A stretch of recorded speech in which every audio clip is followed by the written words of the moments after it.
তিন দফা দাবিতে প্রধান উপদেষ্টার বাসভবন অভিমুখে লং মার্চে লাঠিচার্জ, টিয়ার গ্যাস ও সাউন্ড গ্রেনেড নিক্ষেপ করেছে পুলিশ।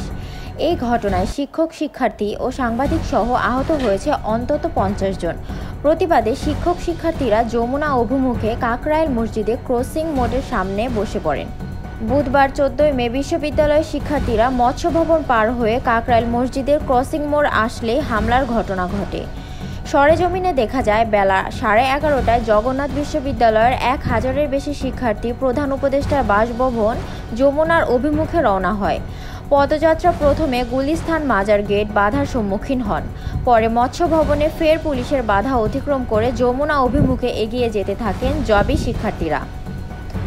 শিক্ষার্থীদের পদযাত্রা কাকরাইল মসজিদ ক্রসিং মোড়ে আসতেই অতর্কিত টিয়ার গ্যাস, সাউন্ড গ্রেনেড, গরম পানি নিক্ষেপ করতে শুরু করেন পুলিশ।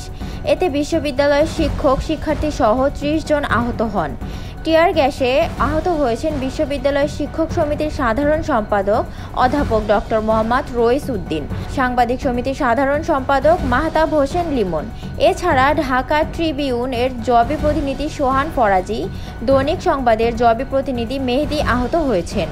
আহত সাংবাদিক মাহতাব লিমন, মেহেদি সহ অন্যান্য শিক্ষার্থীদের ঢাকা মেডিকেলে পাঠানো হয়েছে। তারা চিকিৎসাধীন রয়েছেন। জবি শিক্ষার্থীদের লং মার্চে টিয়ার গ্যাস ও সাউন্ড গ্রেনেড নিক্ষেপ, ভিসির বাসভবনের সামনে ছাত্রদলের অবস্থান। আহত শিক্ষক সমিতির সেক্রেটারি ডক্টর মোহাম্মদ রইস উদ্দিন বলেন, শিক্ষার্থীদের ওপর পুলিশের হামলার বিচার ও দাবি আদায় না হওয়া পর্যন্ত আমরা এখানে অবস্থান করব। রমনা জোনের ডিসি মাসুদ বলেন, যমুনার সামনে যাওয়ার কোনো সুযোগ নেই। আন্দোলনকারীদের 3 দফা দাবি হলো, আবাসন ব্যবস্থা নিশ্চিত না হওয়া পর্যন্ত জগন্নাথ বিশ্ববিদ্যালয় 70% শিক্ষার্থীর জন্য আবাসন বৃত্তি 2025 থেকে 26 অর্থ বছর থেকে কার্যকর হতে হবে।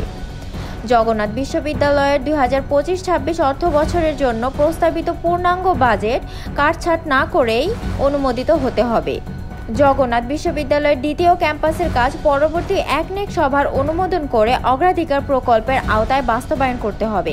বিশ্ববিদ্যালয়ের প্রক্টর অধ্যাপক ডক্টর তাজাম্মুল হক বলেন, আমার শিক্ষক ও শিক্ষার্থীদের ওপর পুলিশ হামলা চালিয়েছে। আমার সহকারী প্রক্টরের উপর পুলিশ আঘাত করেছে।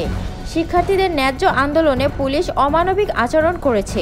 এর বিচার না হওয়া পর্যন্ত এখান থেকে যাওয়া যাবে না।